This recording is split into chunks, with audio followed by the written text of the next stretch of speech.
Okay, everyone. So today's session is titled The Do's and Don'ts of Applying to a Community College. Like I said, my name is Amna Chanda, and I graduated from the University of Maryland with a Bachelor of Arts degree in economics. And today we're hosting this exclusive webinar with three community college representatives from the United States to help you understand more about community colleges, what they are, and what they represent. Community colleges, which are renowned for their accessibility and affordability, offer an excellent pathway program to higher education for international students. So today we're going to learn more about the cost-effective tuition rates and the 2+2 transfer agreements that these colleges offer, making it easier for you to pursue your academic goals there. But before we begin, I would like to tell you a little bit about who we are and what we do at Education USA. Education USA is a part of the US Department of State network. We provide you with accurate, current, and comprehensive information on all US higher education. We have more than 400 international student advising centers in more than 170 countries all over the world. Education USA has centers in Islamabad, Lahore, and Karachi in Pakistan, and we assess Pakistani students with applying to US universities and colleges for their bachelor's, master's, and PhD. Um, we do work directly with the US State Department, and we have a team of US grads that's been trained by the US Department itself. So we encourage you to make use of our free advising services and get in touch with us using our mobile application, which works like WhatsApp. And you can reach out to us anytime, Monday through Friday, 9 a.m. to 5 p.m. You can also register on our website using the link above, educationusa.pk/register. And you can reach out to us via email at www.educationusa.pk or via email at karachi@educationusa.org. Now, at a glance, the US application process can seem a bit daunting, and that's where we come in. And we have broken down this entire process into 5 simple steps for you. As you can see on the screen, step one is researching your options. This is the most important part of applying to US universities, colleges, and community colleges because the better the quality of your research, the more satisfied you will be with your final decision. So, whether it is making a college list, finding the best fit college for you, or comparing and contrasting different colleges based on a variety of factors, this is the first step in your entire application process. Once you have done that, we move on to step two, which is financing your education. This involves looking up merit-based scholarships and need-based financial aid, filling out the CSS profile, noting down financial deadlines, and just making sure overall that you can afford to attend the universities that you are applying to. Because at the end of the day, the goal is not just to apply; it is to be able to actually go and attend those universities and colleges. The third step of this entire process is completing your application. This brings us to making a Common App profile, gathering all your documents, taking your SATs, retaking your SATs if needed, gathering your transcripts and anything else that might be needed for completing your Common App profile and your overall application, writing your essays, requesting your recommendation letters, and everything else that has to do with submitting a complete application. Step four has to do with applying for your student visa. So here you will be filling out the visa application forms, gathering required documents. We do recommend that you watch past webinars that we have conducted with US visa officers, where there's a lot of guidance provided on what to do before the day of your US student visa interview. And finally, that brings us to step five, which is preparing for departure. Once you have received your I-20, you've confirmed your, spot in the university of your choice, and you're all set to go. We do recommend that you attend the Education USA pre-departure orientation, and we give you guidelines on the next steps that you need to do once you have arrived at the university that you intend on attending for the next 4 years or for the next 2 years, depending on where you're applying. And we give you general guidelines on how to pack smartly, which flights to book, how to ensure that you have a smooth transition process upon arrival. Having said all that, let's go ahead and meet today's panelists. So I would like to first introduce you to Mr. Aidan Glenn. He is the coordinator for International Student Services and the designated school officer at Hudson Valley Community College in New York. Aidan has over 6 years of experience in the field of higher education, and he's a former international student himself who studied in Valencia, Spain, and traveled throughout Spain, Italy, the Netherlands, Ecuador, the Dominican Republic, and Jamaica. He graduated from Siena College with a bachelor's degree in English and a minor in Spanish. Moving on, the second speaker for today, the second panelist will be Adrienne Haman. She is the Director of International Programs at Skagit Valley College in Mount Vernon, Washington, and has been working in the education sector for nearly 17 years. She brings with her an informed approach to pursuing higher education while on a budget and can assist with questions pertaining to admissions and immigration processes. She's originally from Garden City, Kansas, and has lived in Austria, China, Germany, and South Korea. That brings us to our third speaker for today, who is Prison Akulavala, who currently serves as the Executive Director of International Programs at Lone Star College in Houston, Texas. She oversees the Department of International Education across 7 campuses, and her primary role is to provide and enhance international student support services as well as ensure student success through programming, study abroad opportunities, as well as internationalized curriculum. Throughout her career in higher education, she's consistently advocated for inclusion of international students and expanding multicultural awareness on campus through diversity programming. Apart from her professional experience, she brings to the job her personal experience being an international student in the US, and she enjoys traveling overseas and interacting with people of many different cultural backgrounds. So, without further ado, let me hand over the session to Mr. Glenn. Aiden, over to you. Please go ahead and if you could just give us an overview of the system and of Hudson Valley. Thank you very much. Great. Okay. Thank you so much for having me. It's an honor to be here, and I'm fighting a bit of a cold, so I hope you all can hear me okay.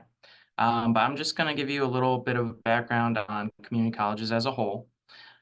We have a very diverse higher education Aiden, we system couldn't hear here. you. Could you try speaking again, please? Yeah. Can you hear me okay? You're not audible yet. Oh, I can hear you, Aiden. I can hear him fine. Yeah. Okay, great. Let's go ahead. Thank you. Okay. All right. So in the United States, we have a very diverse higher education system. There's 2 sectors of higher education. We have different institution types offering various types of degrees with varying admissions requirements. Degree requirements may vary by state, which we can talk about a little today.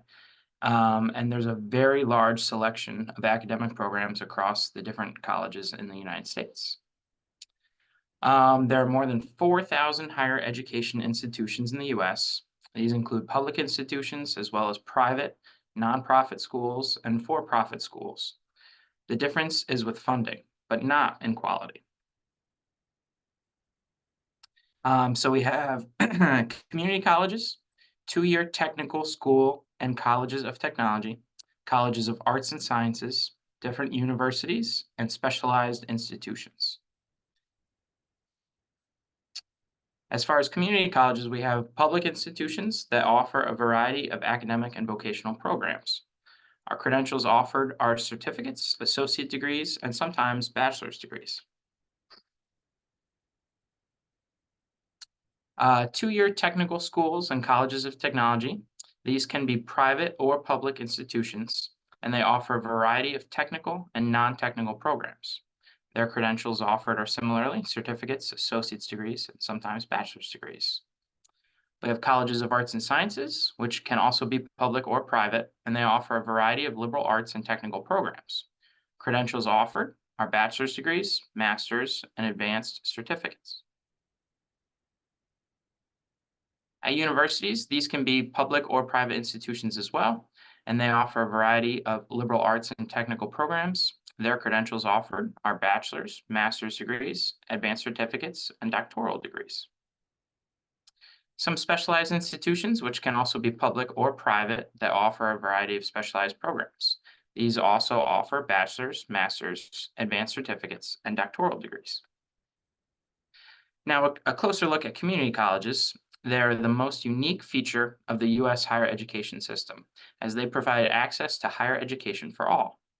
They were initially called junior colleges and originally designated to prepare students strictly for transfer to baccalaureate institutions.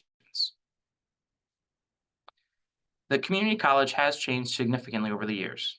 Today, community colleges offer a variety of academic programs along with non-credit workforce development programs.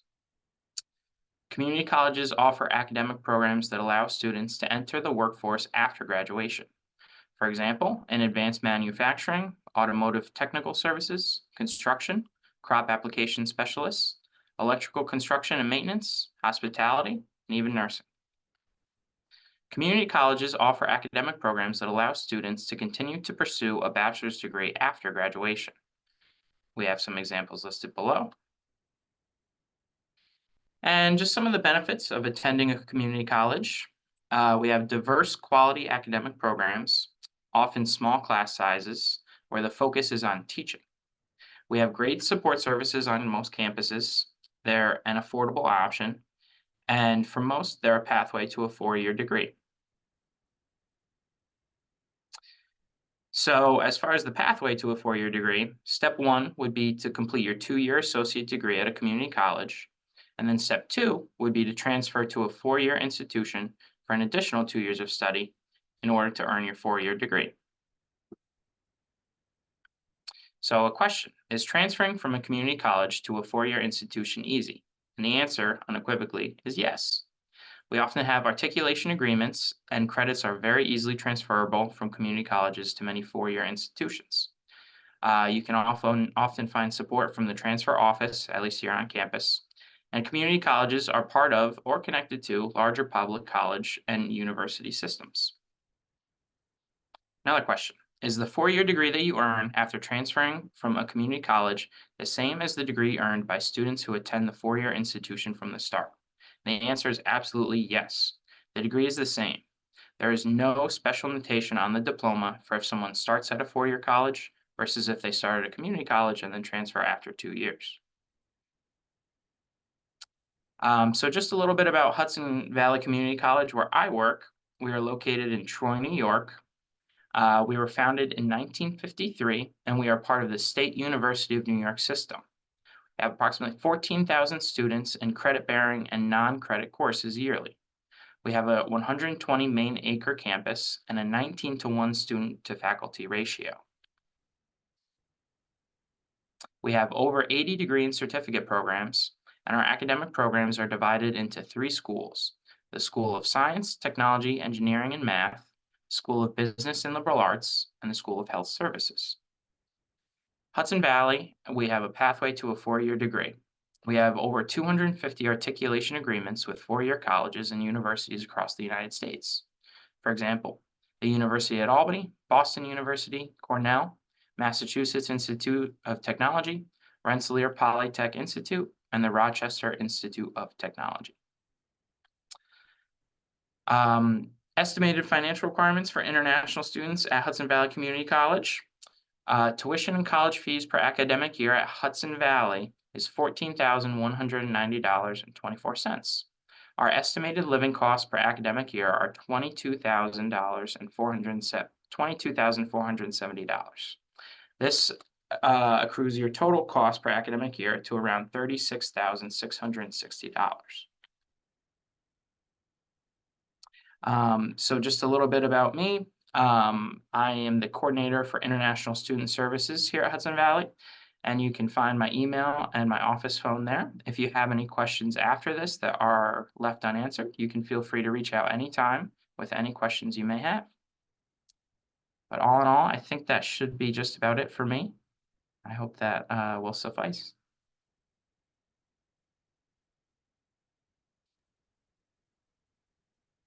Thank you for introducing community colleges, Aiden. I think that was very descriptive. So I'll go ahead and move on from here. My name is Adrienne Heyman, and I'm with Skagit Valley College. We are located in the very northwest corner of the United States. So if you're familiar with the state of Washington on the West Coast, we are about exactly 1 hour from Seattle, an hour north of Seattle, and then 1 hour south of Vancouver, Canada. For me, it's a perfect location. We have 4 seasons, but they're all pretty mild. It's never too cold in the winter and never too hot in the summer. A little information about Mount Vernon. So it's a smaller town. It's a safe community. And I would say the lifestyle is pretty calm. What I like about it is that if you want access to city life, it's there when you want it. So I will go ahead and go on to the next slide. Okay, so why consider Skagit? Well, for starters, there's a beautiful location. It's famous for its Tulip Festival. But also as Aiden had mentioned, there is that 2+2 pathway. So again, and really emphasizing that you are getting the same quality of education as you would at a 4-year institution. You are earning college credits that are directly transferable. So we offer associate degrees, and we have about 4,500 students on our campus. And the student ratio is about 15 students per instructor. And then we do have on-campus housing, but we also have homestays available for those who want to have a more immersive American experience. And then we do offer free airport pickups. So whenever students coordinate their travel to the United States, they will need to fly to Seattle International Airport. And then we will arrange for somebody to be there to welcome you and bring you home. We have modern facilities on our campus. There are multiple computer labs, as well as air-conditioned classrooms in the summer for when it does get hot. Like I said, though, it's seldom ever really hot enough to need it, which is nice. And then again, as I mentioned, we have direct transfer to 4-year universities. And something that is worth noting is that these direct transfer agreements are with all Washington State universities, but also we have agreements with multiple universities in the United States. And one example would be of a student who just graduated last year and transferred into UC Berkeley. Okay. So the application process, I think something that's really worth noting here is back to the theme of this presentation, which is do's and don'ts. So what I like is the simplicity of the application.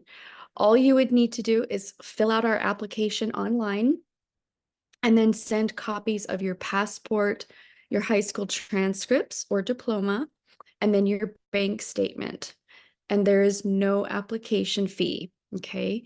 So in terms of the cost, our tuition is a little over $11,000 per year. And then once you factor in living costs and then books and insurance, the grand total comes to $22,175 per year. So when we think about that, and in terms of the savings, oftentimes I get students who ask me, do you have scholarships? Do you have merit-based scholarships? Do you have athletic scholarships? We do have scholarships on our campus for students who have already been with us for 1 year. But something I think students should keep in mind is what this savings represents. So when you actually do the research and you compare how much it would cost to start out at a 4-year university compared to starting out at a community college, well, this can represent a savings of over $80,000 in those first 2 years. And I actually do look at that as a kind of scholarship. And this here, you can on this slide, you can just see a picture of the beautiful Skagit Valley. So we are in a very geographically diverse region. We have rainforests. We also have deserts in the state of Washington. There are islands. There's the Pacific Ocean and also rivers and mountains. So it's definitely a beautiful area for nature lovers. And Seattle, just being an hour south of us, is ranked among the strongest cities in the tech market. So you have Amazon, Google, Microsoft, and a whole handful of startup tech companies. All right, and so this is my contact information if you would like to email me or scan the QR code to make an appointment. And the final thing I will mention before handing it off is if you're familiar with OPT, this is when you can apply for work authorization upon finishing your degree. So in the United States, you can do OPT for each degree level. So after completing your associates, you could go on to work for 1 year, gain experience, save money for your bachelor's, and add something of significance to your resume. So yeah, hope to hear from you. Thank you for having me this morning.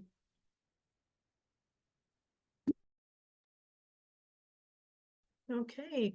Well, good evening, everybody. My name is Presena Kolawala, and I so apologize that I cannot get my video to start, and even if it does, it kind of is blinking me in and out. So we are just going to go ahead and apologies that you're not going to be able to see me today. So with that being said, again, Presena Kolawala, I have the honor and privilege of serving as the Executive Director of International Programs at Lone Star College. And I'm going to, well, I think Amnai also lost the ability to change slides again.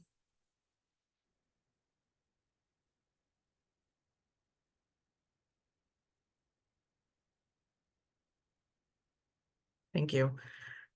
So we are located in Texas. So if you guys are familiar with the state of Texas, it's the map of the US. And as you can see, it is one of the largest, right in the middle, almost, you know, state. And we will talk a little bit about the state of Texas too.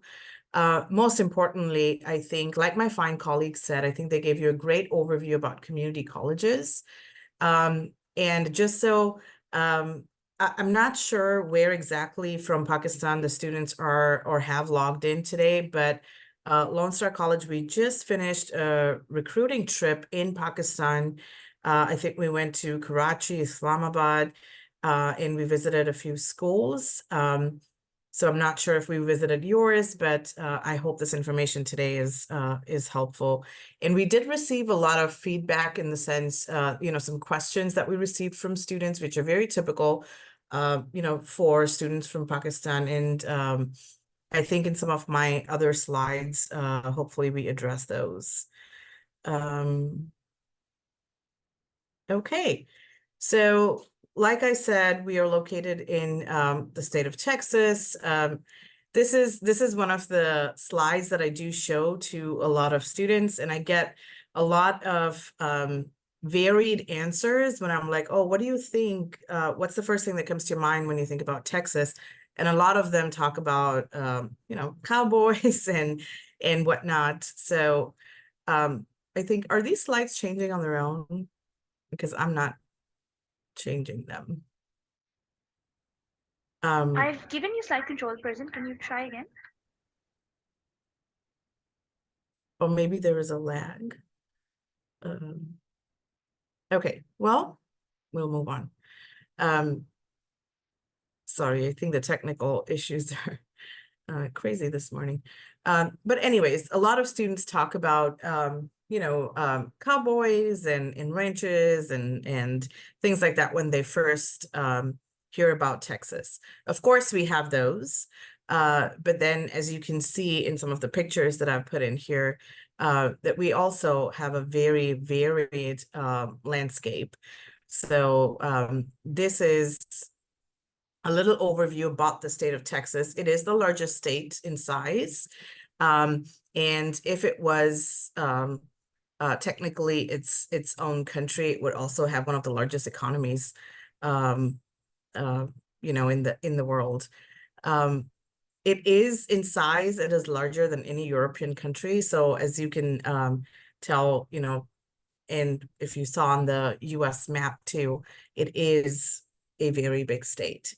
There is a saying that sometimes you could be driving for about, you know, 12 to 13 hours and still be in Texas. Again, I think, you know, all the metro cities, like Houston is one of the biggest cities in the state of Texas.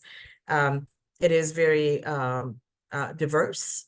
There is a lot of students or a lot of people will tell you that when you do come to Texas, and especially when you come to Houston, 1 out of every 3 people that you meet is from outside the United States. And I think it's very important for students to understand, you know, where exactly they're going. I have studied in the US as an international student, like Amna mentioned in my bio. I did come here as an F1 student myself, but a long, long time ago. So I understand, and I did not go to a big institution. I went to a small, public institution in the state of Minnesota. So I think it's very important for students to know where you're going and find the right fit. Would you do well at a smaller institution, a smaller city, as opposed to, a big city, like the city of Houston? Again, who is going to be around you? For example, statistics will show that Houston has a very big Pakistani community, as you may already know. So outside of Pakistan, I think probably the second largest Pakistani community in Houston. And for international students, I think one of the other things to also keep in mind is, a lot of students when they come here in the first semester, because I teach a 1-credit class, on culture, and I hear from a lot of students that, they were great students back home, but there are so many factors that come in when you move to another country, where everything is so different. And once the honeymoon phase is over, there is a lot of frustration that sets in, and homesickness kind of, hampers student success. So again, going back to what my colleagues said, they spoke about their institutions and, where they are at. It's up to the student to find the right fit for themselves. Okay, let me see if I can change this. Okay. Again, a few pictures here, but I think there's a lag. So if the slides skip a little bit, just bear with me here. Again, it was important for me to show students, some of the industries that are here in the state of Texas, and also, in the city of Houston. We have the largest conglomeration of hospitals. We have the largest medical center. So keeping in mind that, Texas is a very oil and gas economy, it does have, and which also supports a lot of other industries. So again, if you are interested in any of those, programs of study which are related, which could be anything from sustainability to, actually oil and gas management, or it could be aviation. It's important for you to know that there are opportunities for you, maybe for an internship. And Adrian mentioned that OPT is important. And I'll show you a slide in some of my upcoming presentation. I'll show you a visual of how that works. Okay. I really apologize for this lag in changing slides. But moving along, so I spoke a lot about the state of Texas and the city of Houston, but this is Lone Star College. We are a large system. We are actually one of the largest community colleges in all of the United States, the third largest actually. But in terms of international students, we are the largest community college. So we host about 3,000 international students, and our total student population is about 80,000 students. Again, even though the numbers look really large, but we do have small classroom sizes because we are spread across 7 campuses, all in the Houston area. And we have other 21 instructional sites. So it's never like you're going to sit in a classroom of, 200 students together. So we still have about, anywhere between, 14 to 20 students in each class, only because we are so spread out in terms of our campuses and facilities. We do offer a lot of programs of study, and in my upcoming slide, I'll show you that. Like my colleague mentioned, that even though we are a community college, we do offer we offer bachelor's degrees as well. So of course we do everything from certificates, to the 2-year associate degrees and the 4-year bachelor's degrees.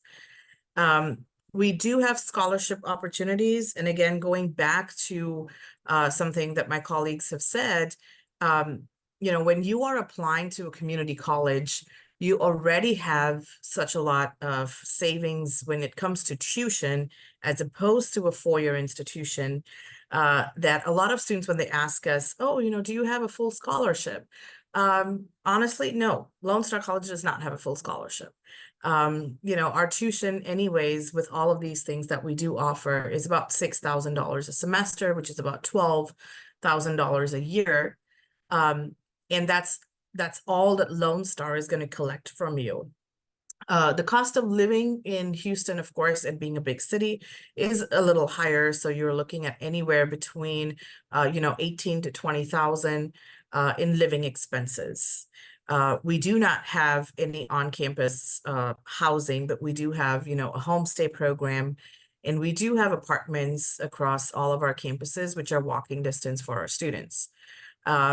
Most of our campuses are, transportation sometimes can be an issue for students. So, we make sure that students are aware that we have a metro bus that could, that does go to most of our campuses. And this is why we have an entire team of international admissions folks who will also then assist you with, who are also DSOs and will assist you once you come on campus, to kind of help you understand, which campus you may want to attend depending on your unique situation. We do have the Honors College. So we are one of the few community colleges. We have a college within the college. It's the Honors College. It does have higher requirements in terms of GPA and an SAT score.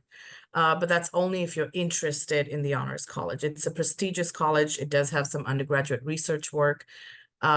However, if you just want to attend Lone Star College and not be part of the Honors College, then we do not require any SAT or ACTs.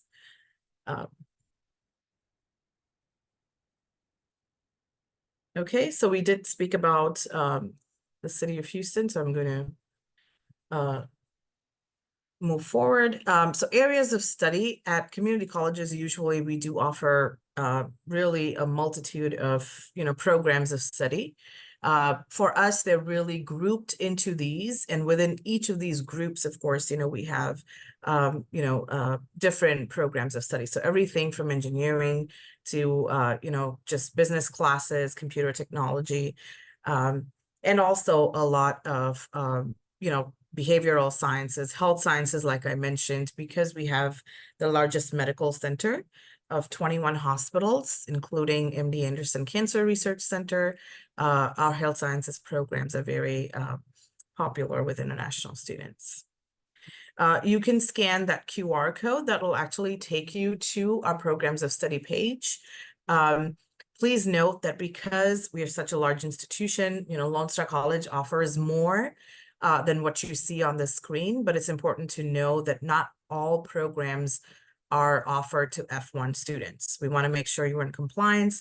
So we have particular programs of study that are F1 compliant. So international students are kind of limited to those, but even with that, it's about 200 plus.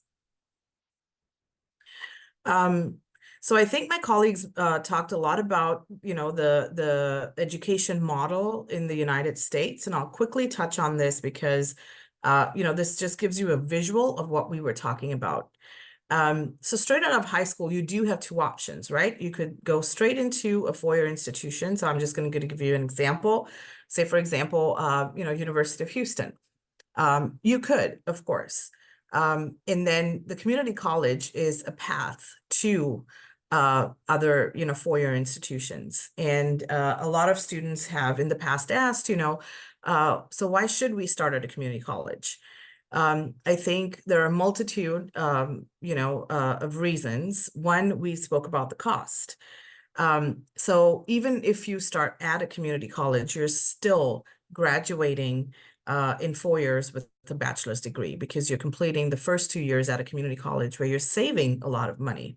So as opposed to, University of Houston, where your tuition is $50,000, I'm sorry, your cost of attendance is $50,000. It is $30,000 or $20,000 at a community college. So for the first 2 years, you have some significant savings there. And Miss Adrian also spoke about OPT. So a lot of students don't, kind of, when you look at this visual, you'll understand that at every educational level, you get something called the OPT. Because the associate degree is a recognized educational level in the United States. However, I'm not going to tell you that that's where you need to stop. So that's just your path to, moving on to another institution. So you complete that with, any community college, and then you're eligible for 12 months of work experience. So by the time, you graduate with the bachelor's degree, you have 2 recognized degrees, or I would say while you're working on your bachelor's, you have a recognized U.S. education and a degree. You have 1 year of work experience. So by the time you graduate with a bachelor's, now you have, since you're eligible for OPT again, you have 2 years of work experience. So that does give you a leg up over, a lot of other students. And secondly, I think I spoke extensively at the recruiting tour, about transfer students. So all my colleagues at four-year institutions will tell you that, when they look at an application from an international student straight out of high school, as opposed to somebody who wants to transfer from an accredited U.S. institution, they're more likely to pick or, give preference to transfer students.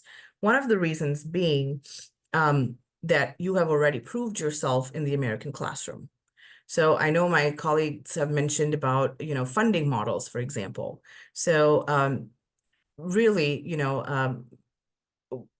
four-year institutions do know that this particular transfer student is going to graduate with us, or is rather more likely to graduate with us than somebody who just came from anywhere in the country, in the world, straight out of high school.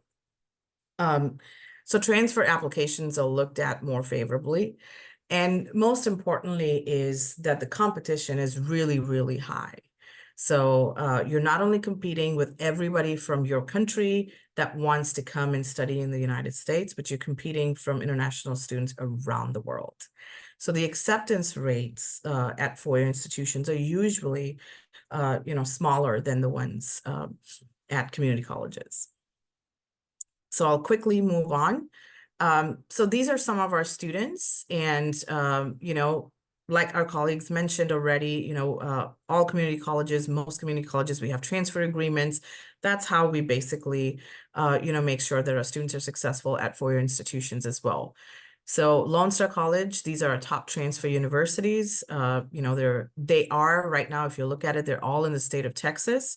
But again, you're not bound just, to the state of Texas. Like TN, our student from Vietnam, he was accepted to Berkeley and UCLA. He chose to study at UCLA.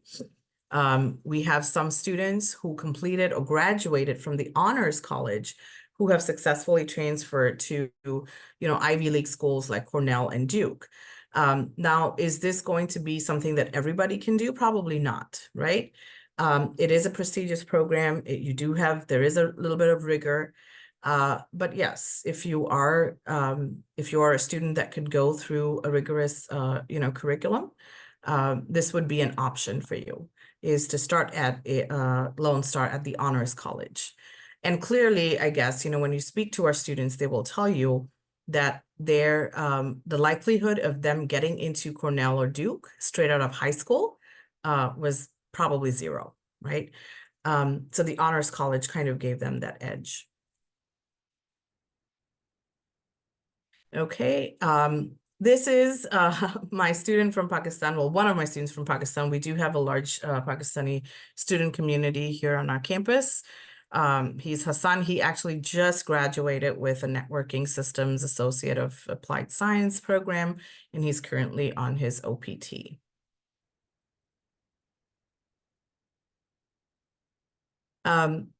I know that my colleagues spoke about admission. There's a difference between admission and rigor. So a lot of students have the misconception that, oh, community colleges are easy to get in. So maybe, the curriculum is not as rigorous, or, we don't get to do a lot of things.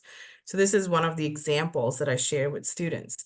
It has nothing to do with rigor. It has nothing to do with the quality of education that we have. These are STEM students along with their faculty members who secured the first place in the Texas Space Grant Consortium. So as you already know, Houston is home to NASA. And they actually did file a patent for the prototype that you're looking at right now in the picture that NASA is going to use to their next mission to the moon. So again, what you can do is only limited to you, basically. So if you stop yourself from doing things, but in terms of quality and rigor, there is no difference between universities and community colleges. So I know that there's a question in the chat about this as well. Why should we join a community college? I think, again, I will just in summary say that community colleges, of course, and our four-year institutions too, so they're all accredited. Please make sure you do your homework, but yes, they're all accredited. We still have great faculty, a supportive environment, and a lot of cultural exchange, like, for example, on our campus. There is a lot of, community involvement. We do like well-rounded students, so it's not just about academics, but it's what you do outside of the classroom. And again, the work experience that we spoke about, and all of this comes at, a very low cost of attendance. So I am going to finish with the slide. This is how you can reach us. You can email us at f1admissions@lonestar.edu, or go ahead and scan the QR code, and it will take you directly to our information page where you can put in your information, and then we can send you information that you have requested. Okay, Amna, so I'll turn it over to you. Thank you so much, Person, and thank you so much, Aiden and Adrian, for that lovely presentation. I'm sure our students have learned a lot from this session. I'm just going to go ahead and take a few questions that we have in the Q&A window before we conclude today's session. One of the most common questions that we have that I will address first is getting a visa for community colleges hard as compared to a four-year university? The answer to that is no, it is not. You just need to show the visa officer that you have a 2+2 plan. So you need to know what you're going to do after those 2 years at a community college. What is your pathway program? Do you know which university you intend to study at? And you also need to be informed about the specific program and the specific college that you have chosen to study at, right? So being, well researched, being aware of the programs and the college that you have applied to specifically, and just staying calm and being confident about, your four-year plan, your two-year plan will convince the officer that you are a genuine student who is looking to transfer into a four-year university and who is going to make the most out of their community college experience. That being said, we do have another question. Should we apply to expensive community college or cheapest? I assume what this means is that you're trying to say, should we apply to expensive universities or private colleges versus cheaper community colleges? All three of our panelists today did address this question and show you that there are many monetary benefits that are attached to applying to community colleges. And it's not just to do with savings, it's also to do with work opportunities. It's also to do with just overall making a more informed choice as to which university you end up at for the final 2 years of your undergraduate studies. And they will definitely, assist you in making a more budget-friendly and more cost-effective decision. Definitely. Another question that I see here is, do I need an SAT score? So for this, I will turn it over to you guys. So Adrian, do you want to go first and say whether or not you require students to have an SAT score? Hi, yes, so no, we do not require SAT. There's no testing requirement, SAT or ACT. And also, we do have Pakistan in our list of TOEFL exempt countries, so you would not need to provide us with any language proficiency. That's great, thank you. Aiden and Person, do you guys want to pitch in as well regarding the SAT score requirement if you haven't? Sure. So no, Lone Star College also does not have an SAT requirement. We do, however, require language proficiency. And that's only because we do, by the way, we do have an entire ESOL program, but it doesn't necessarily start with like the basic. It starts like at a level 1. So we do require the basic English proficiency. So even if your score is as low as like 3 on an IELTS or a 19 on a TOEFL, you will still be accepted, but most likely will go through the ESOL program. But yes, no SAT or ACT. And Hudson Valley is similar to Lone Star. No SAT requirement, but we do require English proficiency. Thank you. There's another question that is asking, is the cost of attendance different for US citizens? Do you guys want to answer that? Yes, absolutely. So at Lone Star, we do have, so yeah, if you're a US citizen, and it also depends, please note that residency, this is tuition depends on residency at Lone Star. So, you know, even if you are a US citizen, have you you know, lived in the US, or can you show us proof that you've been here for 1 year? A lot of students, you know, sometimes even our students go from F1 to being, you know, a permanent resident. Or they change status to something else. So it all depends on residency, how long you've been in the US, even if you are a US citizen, how long have you been in the state? So there are different categories of tuition. At Lone Star, our international students pay something called the out of state. So a student studying from California or, you know, from Pakistan would basically pay the same tuition. And there's another student who's asking about aerospace engineering specifically, and whether you have an aerospace engineering program at your respective community college. So whoever wants to go first. For this, I would recommend that the student visit the programs that are being offered on the community college website, because different colleges do have different engineering programs or pathway to engineering programs that are being offered. The important thing that you need to remember here would be that community colleges are more gen ed focused. So there is a lot of focus on the initial 2 years of the undergraduate degree, and especially if you're doing a transfer program. Is that right, Adrian? Am I right? I'm sorry, can you repeat the question? Yeah, sure. So a student is asking specifically about aerospace engineering, and I was just telling them, having been a community college graduate myself, that the community college that I went to, Northern Virginia Community College, we focused on the gen ed requirements of a 4-year degree more than specialization courses, and the specialization courses for something like aerospace engineering were done at the university that you would transfer to for the next 2 years.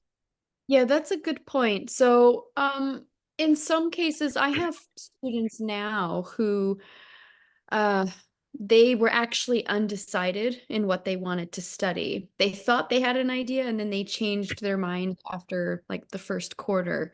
So sometimes what I would recommend is, if you think that you are inclined to specialize in something in the engineering direction, maybe just start out with general engineering. And then that way, when you transfer to the 4-year university, that's when you have the opportunity to specialize. But also, like you said, a person could just do the general requirements. And for that, we call that a direct transfer degree.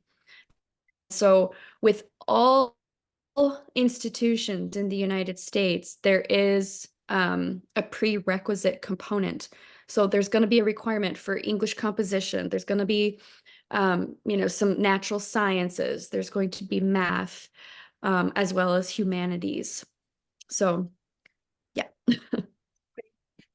Aiden, do you want to add to that? If I could quickly add Yes, something, go ahead. because for example, at Lone Star, we do have like, mechanical engineering, automotive engineering. We do not have aerospace engineering. But I think going back to the question that a lot of students have asked, even about visas, I think this would be a great example of when, tying in, why you want to start at a community college with where you actually eventually want to end up, which is working it backwards. So look at colleges that do have aerospace engineering. Now, for example, Lone Star has an aviation program, but you're not interested in that. So, you know, work it out backwards. Say, for example, University of Houston has an aerospace engineering, and, you know, Lone Star, you know, offers a general engineering, you know, program. And how you're going to tie that together, you know, go to Lone Star and then transfer. You know, that's a great example for when you were talking about visas, you know, have a 4-year degree plan. So to a lot of students, I'm going to say that, you know, please work it out backwards if you already have an idea of where you want to be, or, you know, the program of study. So look at institutions and then come back to see how can, you know, Lone Star or other community colleges help me to get there. That was great. Aiden, do you want to add to that, or should we move on to the next question? Yeah, I don't have too much to add. I think Person did a great job of summing things up there. You know, I mean, just like we said, every community college is different and unique in its own way. So it's a great stepping stone to different places. But if you want to find one that is focused on what you want to study right off the bat, there's tons of different community colleges that specialize in different areas. So you have Absolutely. options.